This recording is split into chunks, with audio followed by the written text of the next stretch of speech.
오늘 본문에서 예수님은 혼인잔치를 청하는 임금의 이야기를 들어 교훈을 주고 계십니다. 예수님이 혼인잔치 이야기로 가르침을 주시는 이유는요. 예수님이 이 땅에 가지고 오신 그 하나님의 나라, 즉 천국이 혼인잔치와 같은 곳이기 때문입니다. 혼인잔치에는 음식이 풍성하고요. 사랑과 기쁨과 축가와 연합이 풍성하죠. 하나님 나라도 어떤 결핍도 없이 풍성함과 만족함으로 채워진 곳입니다. 그곳에는 사랑, 기쁨, 감격, 축하, 온전한 회복, 연합이 가득합니다. 무엇보다 이 모든 것들이 가득할 수 있는 이유는 예수님이 바로 우리의 영원한 신랑 되시기 때문입니다. 예수님은 바로 이 하나님의 나라로 우리를 초청하셨습니다. 이야기를 통해 그 내용을 살펴보도록 하겠습니다. 2절, 3절 말씀입니다. 천국은 마치 자기 아들을 위하여 혼인잔치를 베푼 어떤 임금과 같으니 그 종들을 보내어 그 청한 사람들을 혼인잔치에 오라 하였더니 오기를 싫어하거늘. 이야기에서 임금은 자기 아들의 혼인잔치에 미리 사람들을 청했었습니다. 왜냐하면 그들의 참석 여부를 알아야 어림잡아 그에 맞는 음식과 술을 준비할 수 있기 때문입니다. 그리고 이 청을 받은 사람들은 그 잔치에 가겠노라 승낙했습니다. 그리고 잔칫날이 임박하자 미리 오겠다고 약속했던 자들에게 임금은 종을 보냅니다. 이제 날이 다가왔으니 잔치에 오라고 청하기 위해서 종을 보낸 거예요. 그런데 그들이 오기를 거절했습니다. 처음에는 오겠다고 약속을 했었기 때문에 임금은 소와 살찐 짐승을 잡았고 포도주를 넉넉히 준비했는데 모든 세팅을 이렇게 끝마쳤는데 갑자기 오지 않겠다는 거예요. 그래서 임금은 다시 한번 그들에게 종을 보내서 모든 것을 준비했으니 오라고 청합니다. 4절 말씀입니다.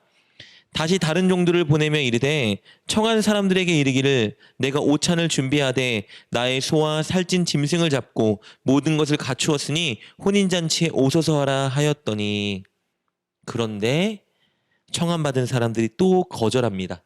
일부는 자기 밭을 가꾸고 사업을 위해 잔치 오기를 거절했고요. 심지어 어떤 이들은 자신들을 초청하기 위해 보낸 임금의 종들을 잡아 죽이기까지 했습니다. 5절 6절입니다. 그들이 돌아보지도 않고 한 사람은 자기 밭으로 한 사람은 자기 사업하러 가고 그 남은 자들은 종들을 잡아 모욕하고 죽이니. 이 이야기 속에서 잔치 가기를 거부하고 있는 자들, 심지어 종들마저 죽인 자들은 과연 누구를 비유하고 있는 것일까요? 그들은 하나님께서 선택했던 종교 지도자들과 이스라엘 백성들입니다. 구약 시대부터 하나님께서는 이스라엘 백성들에게 천국을 약속하셨고 그 약속을 지키기 위해서 예수님을 이 땅에 보내셨습니다. 예수님께서 하나님 나라를 가지고 이 땅에 오셨어요. 그런데 당시 종교 지도자들과 많은 이스라엘 백성들이 예수님 영접하기를 거절하고 있었습니다. 즉 혼인잔치를 거절하고 있는 거예요. 당시 종교 지도자들과 백성들은 두 가지 이유 때문에 예수님을 고의로 거절하고 있었습니다. 첫째는요, 자신들의 일과 이익을 위해서 예수님을 거절했습니다. 그리고 둘째, 이미 자신들에게 구원이 임했다고 착각했기 때문에 예수님을 따르지 않았습니다.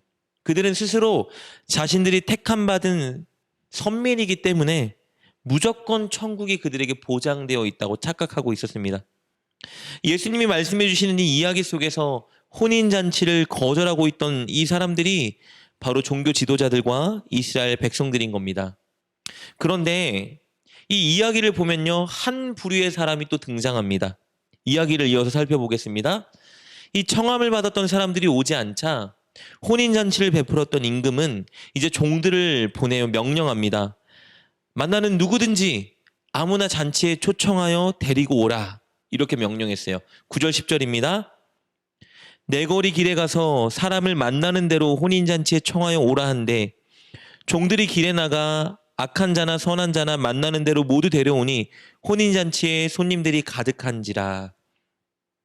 아무나 막 데리고 오니까 혼인잔치에 원래 초대받지 않았던 수많은 사람들이 가득하여 문전성시를 이루게 되었습니다. 이것은 어떤 모습일까요? 예수님이 병자들을 고쳐주고 기적을 베풀고 말씀을 전할 때 그것을 보기 위해 수많은 곤중들이 물려다녔던 모습을 떠올리게 하는 거죠. 그런데 이야기로 돌아가 보면요, 임금은 잔치를 가득 메운 사람들 중에 한 사람을 주목합니다. 바로 예복을 입지 않은 사람이에요. 임금은 매정하게 그를 잔치해서 내쫓아 버립니다. 우리 11절부터 13절 말씀입니다. 임금이 손님들을 보러 들어올새 거기서 예복을 입지 않은 한 사람을 보고 이르되 친구여 어찌하여 예복을 입지 않고 여기 들어왔느냐 하니 그가 아무 말도 못하거늘 임금이 사환들에게 말하되 그 손발을 묶어 바깥 어두운 데에 내던지라 거기서 슬피 울며 이를 갈게 되리라 하니라. 여러분, 오늘 이 이야기의 내용은 다음과 같습니다. 예수님께서 이 땅에 하나님의 나라를 가지고 오시고 사람들을 초청하셨어요. 그런데 이 초청에 응하는 방법은 무엇이냐? 회개하고 예수님 말씀을 따라 사는 거예요. 예수님을 따르면 되는 겁니다. 예수님을 영접하면 되는 거죠. 그런데 종교 지도자들과 많은 이스라엘 백성들이 예수님의 이 청을 거부했어요. 예수님을 고의로 배척했죠. 이들이 본문 이야기에서 나오는 혼인잔치 가기를 거절했던 사람들입니다. 그러나 이렇게 예수님을 배척하는 자들이 있던 반면 예수님을 따르는 수많은 사람들도 있었어요. 그런데 이렇게 예수님을 따르는 수많은 사람 중에 예수님을 진짜 구세주로 믿고 따르는 자들보다는 자신들의 목표와 육신의 문제를 해결받기 위해서 예수님을 따르는 자들이 훨씬 많았습니다. 그러니까 예수님을 하나님이 보낸 구원자요, 자기 인생의 주인으로 여기며 따랐던 사람들이 많은 것이 아니라 예수님이 자기 소원을 이루어줄 마치 욤을 램프처럼 여기는 사람들이 많았던 거예요. 이런 사람들이 바로 오늘 이야기에 나오는 예복을 입지 않고 결혼식장에 온 자들로 비유되는 것입니다. 이들은 예수님을 따랐지만 결국 심판받는 자리에 놓여지게 될 것입니다. 여러분, 예복은 결혼식장에 오는 하객들의 가장 기본적인 복장이자 예절입니다. 하나님 나라에 들어가는 자에게도요, 이런 예의가 필요해요. 예복을 분명히 입고 있어야 합니다. 그렇다면 어떤 예복을 입고 있어야 할까요? 그것은요, 예수님을 향한 바르고 순전한 믿음이라는 예복입니다. 그리고 그 믿음에 따른 올바른 행실이겠죠. 올바른 행실이라는 것은 하나님의 말씀과 뜻을 지키고 살아가려고 노력하는 애씀을 말합니다.